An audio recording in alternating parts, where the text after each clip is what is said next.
12. Berkomunikasi untuk pertama kali. Meskipun Hailie tidak berbicara, tetapi hawa dingin di sekelilingnya telah menghilang, menunjukkan bahwa dia telah menyerah untuk membunuh Louis Lu. Melihat harapan, Louis Lu terus tersenyum dan berkata, "Aku bisa merasakan bahwa kamu bukan orang yang haus darah. Berhentilah menyanjung, dan katakan apa maumu."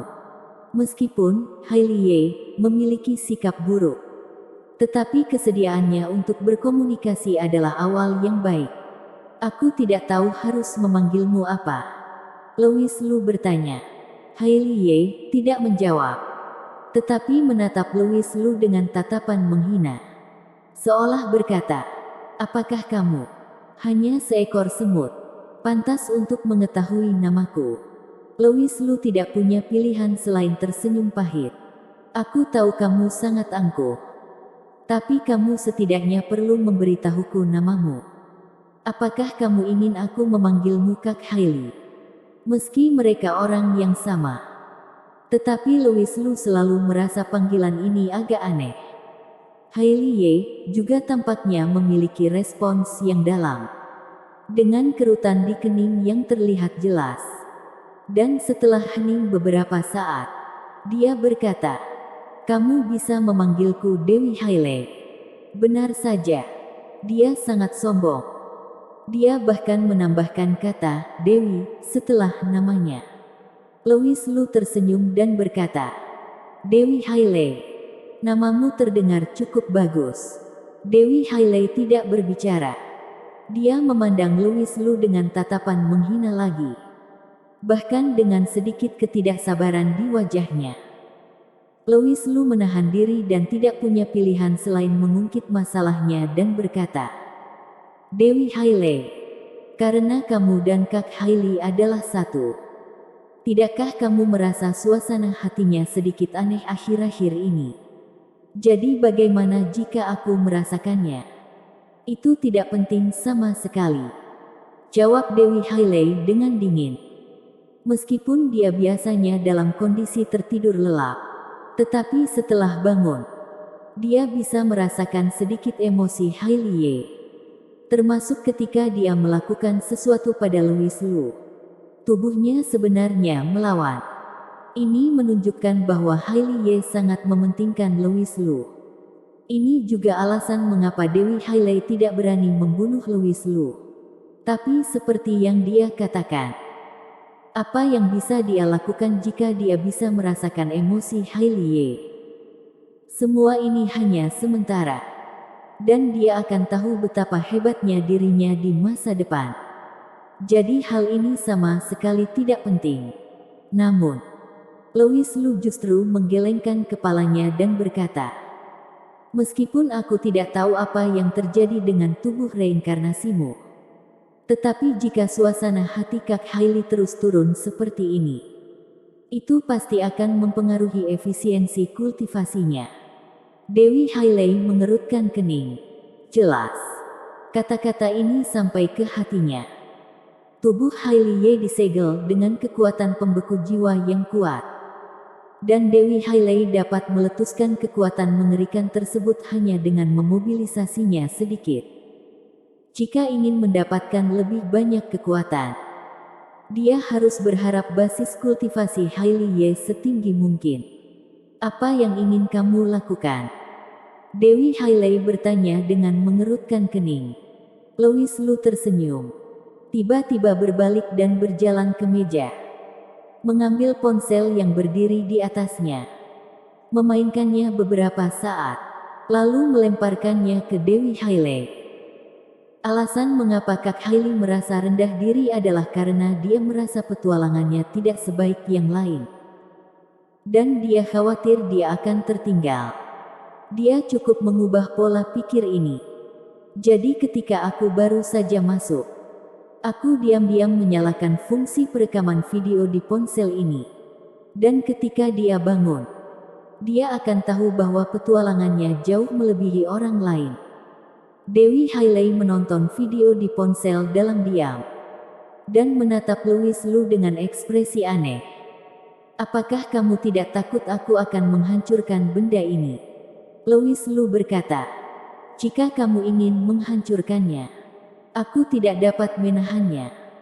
Tetapi aku percaya bahwa meskipun kamu menghancurkan ponsel ini, itu karena tidak disengaja.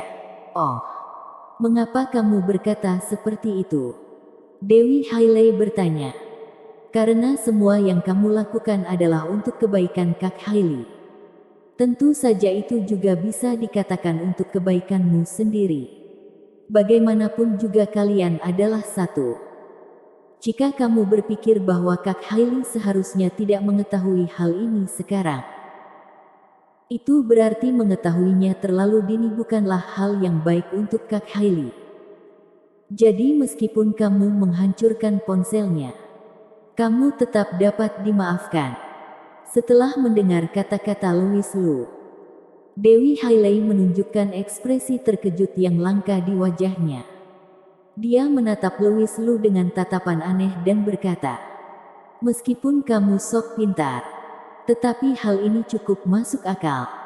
Setelah berbicara, dia melemparkan ponsel itu kembali pada Louis Lu. Louis Lu terdiam. Apakah begitu sulit baginya untuk mengakui kehebatanku? Sekarang kamu memasang postur tubuh angkuh.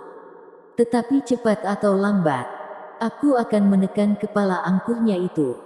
Bagaimanapun juga, cepat atau lambat dia akan tahu. Kamu bisa mengatasinya sendiri. Setiap kali Dewi Hailey terbangun, dia sebenarnya dapat meninggalkan beberapa jejak di benak Hailey. Seperti mimpi. Dia awalnya bermaksud membimbing Hailey menuju jalur kultivasi secara perlahan.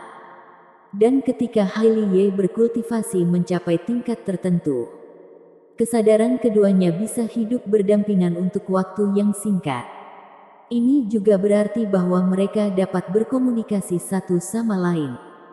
Bukan satu tertidur dan satu terjaga lagi. Pada saat itu terjadi, belum terlambat bagi Dewi Hailey untuk memberitahu Hailey tentang hal-hal ini secara perlahan. Namun, Louis Lu telah melakukan semua ini untuknya. Selama Hailey dapat menerima fakta ini, Dewi Hailey berpikir itu tidak masalah. Dan justru akan menghemat banyak masalah. Bersambung.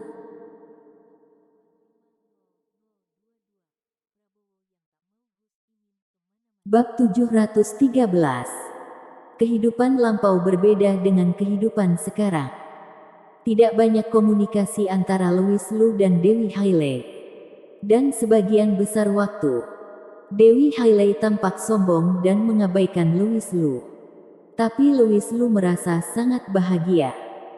Ini bukan karena Louis Lu memiliki kecenderungan emosional karena disiksa, tetapi karena melalui percakapan singkat ini, dia menemukan bahwa Dewi Hailey sebenarnya tidak memiliki banyak niat jahat. Sebenarnya, jika dipikir-pikir, meskipun Dewi Hailey adalah kenangan akan kehidupan masa lalu Hailey, tetapi ada semacam hubungan tidak terlihat antara kehidupan lampau dan kehidupan sekarang.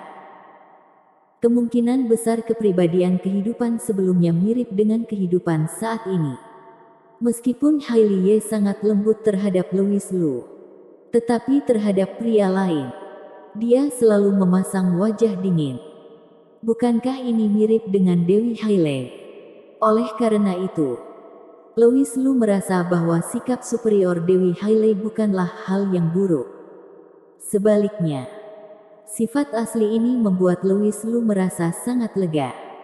Sebelumnya, dia merasa khawatir jika Dewi Hailey akan menyakiti Hailey. Tetapi sekarang tampaknya kekhawatiran ini dapat dikesampingkan untuk sementara. Tentu saja, itu hanya sementara. Karena apa yang akan terjadi di masa depan, tidak ada yang tahu. Namun, apapun yang terjadi di masa depan, Louis Lu tidak akan pernah membiarkan siapapun menyakiti Hailey. Bahkan jika itu adalah kehidupannya sebelumnya. Dewi Hailey, Jika kamu tidak keberatan, bisakah kamu berbicara denganku tentang tubuh reinkarnasi ini? Louis Lu bertanya dengan rasa ingin tahu. Tetapi Dewi Hailey meliriknya dengan sangat dingin. Dan menjawab dengan dingin. Keberatan. Louis Lu tampak canggung. Meskipun Louis Lu sudah menduga dia tidak akan repot-repot menjelaskan apapun kepadanya. Tetapi dia tidak menyangka akan ditolak secara langsung. Sungguh tak berperasaan. Tapi dia adalah seorang dewi. Jadi wajar saja jika dia tidak peduli dengan perasaan manusia. Louis Lu segera merasa lega. Semut. Waktuku sudah habis. Dan aku akan segera tertidur lelap lagi. Aku akan memperingatkanmu untuk terakhir kalinya. Jika kamu berani bertindak tidak sopan lagi, aku tidak akan pernah melepaskanmu dengan mudah. Dewi Hailey memperingatkan dengan dingin. Louis Lu berpikir dalam hati. Dewi itu luar biasa. Bagaimanapun, kamu tidak berani membunuhku. Bahkan jika aku bertindak lebih tidak sopan lagi lain kali, apa yang bisa kamu lakukan padaku? Tentu saja dia tidak mengatakan itu. Sebaliknya, dia memiliki kilasan inspirasi dan bertanya dengan penuh minat. Setiap kali kamu tertidur lelap, seharusnya ada waktu jeda. Bukan? Karena ada batasan waktu sadar. Itu berarti setelah Dewi Hailey tertidur, pasti tidak mungkin untuk segera bangun kembali. Jika tidak, Hailey tidak akan dibiarkan untuk mendominasi lagi. Mendengar kata-kata Louis Lu, ekspresi Dewi Hailey tiba-tiba berubah. Awalnya kesadarannya berangsur-angsur memudar. Tetapi pada akhirnya dia berhasil memaksakan diri dan bertahan. Wajah cantik itu menatap Louis Lu dengan dingin. Sama seperti apa yang Louis Lu duga. Dewi Hailey memiliki waktu jeda setelah dia tertidur. Selama periode ini, jika Louis Lu bertindak tidak sopan lagi, dia tidak akan bisa melakukan apa-apa. Jika bukan karena jeda waktu ini, dia akan dapat terus tersadar. Sehingga dia dapat mengambil alih posisi tubuh yang dominan. Alih-alih membiarkan Hailey berbuat sesuka hati. Merasakan hawa dingin berkumpul di sekelilingnya lagi, Louis Lu buru-buru terbatuk ringan dan berkata, "Anggap saja aku sok pintar." Dewi Hailey masih menatapnya dengan dingin. Kata-kata sudah diucapkan, tetapi tidak bisa dibiarkan lewat begitu saja hanya karena dia sok pintar. "Aku sedang berpikir, haruskah aku mengebirimu?" kata Dewi Hailey dengan serius. Louis Lu sangat terkejut dan berjanji, "Tenang saja. Aku tidak akan mengambil kesempatan dalam kesempitan. Aku akan membuatmu bersedia." Louis Lu buru-buru berhenti. Dia hampir mengutarakan isi pikirannya. Tapi apa yang dia katakan ini juga aneh. Hal ini jelas masalah antara dirinya dan Kak Hailey. Jadi mengapa itu menjadi mengambil kesempatan dalam kesempitan? Pihak ketiga ini sedikit tidak masuk akal.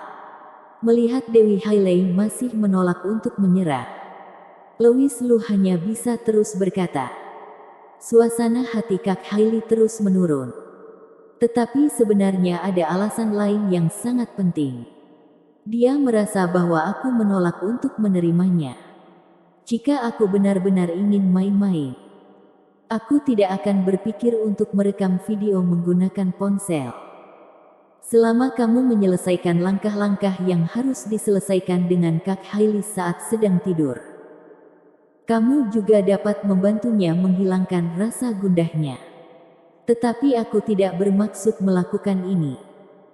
Tetapi aku memilih untuk memberitahu Kak Hailey tentang kekuatan tersembunyi di dalam tubuhnya terlebih dahulu. Dan menggunakan metode ini untuk membantunya menghilangkan depresinya. Louis Lu menjelaskan dengan sabar. Dan akhirnya merasakan hawa dingin di sekitarnya mereda. Dan dia merasa lega. Jika penjelasan sedetail ini masih saja tidak membuahkan berhasil, maka dia tidak tahu harus berbuat apa lagi. Dia hanya bisa menyalahkan mulutnya diri sendiri yang selalu kebablasan. Ingat apa yang kamu katakan ini. Dewi Hailey berkata dengan dingin. Pada saat ini, Louis Lu tiba-tiba berkata dengan ekspresi serius. Serius. Kamu juga harus merasakan perasaan Kak Hailey kepadaku. Apakah kamu akan terus membuang-buang waktu seperti ini? Mengapa tidak? Dewi Hailey tampak tidak sabar. Tetapi dia menambahkan, aku tidak mengerti perasaan. Kamu tidak mengerti perasaan. Louis Lu tertegun sejenak, lalu berkata dengan wajah aneh. Apakah kamu tidak pernah menyukai pria di kehidupanmu sebelumnya? Ada banyak pria yang mengejarku, tapi aku berdedikasi pada kultivasi. Jadi aku tidak punya perasaan terhadap mereka. Semut rendahan. Kenapa aku memberitahumu hal-hal ini? Dewi Hailey tiba-tiba menyadari ada yang tidak beres saat berbicara, dan dengan cepat mengubah ekspresi wajahnya. Perasaan aneh di hati Louis Lu menjadi semakin kuat. Pantas saja pihak ketiga ini mau keluar dan menghalangi jalannya. Ternyata dia bahkan tidak mengerti apa itu perasaan. Menarik. Louis Lu tiba-tiba memikirkan sesuatu dan berkata dengan penuh arti. Di masa depan, setelah ingatanmu dan Kak Hailey menyatu, kamu harus bisa memahami apa itu emosi. Dewi Hailey terdiam sesaat, meski kesadarannya sudah mengantuk. Tetapi sebelum tertidur lelap, dia masih mengucapkan kalimat terakhir. Bahkan jika aku mengerti, aku juga bisa menahan diri. Karena kamu dan aku tidak pernah berada di dunia yang sama. Hanya karena beberapa alasan kita memiliki takdir singkat ini. Jika kamu akan mati jika tidak menyerangku. Louis Lu mengutuk di dalam hatinya. Tapi ini hanyalah lelucon. Dia sebenarnya sangat tidak mau melihat ingatan keduanya bersatu. Meskipun keduanya awalnya adalah satu. Tetapi kehidupan lampau berbeda dengan kehidupan sekarang. Dalam pandangan Louis Lu, mereka adalah dua orang yang berbeda. Jika kelak dia menemukan jalan keluarnya, masalah ini harus diselesaikan. Kak Hailey adalah Kak Hailey. Dan dia tidak perlu membangkitkan ingatan apapun tentang kehidupan masa lalunya. Saat ini dia hanya dapat mengambil satu langkah pada satu waktu. Bersambung.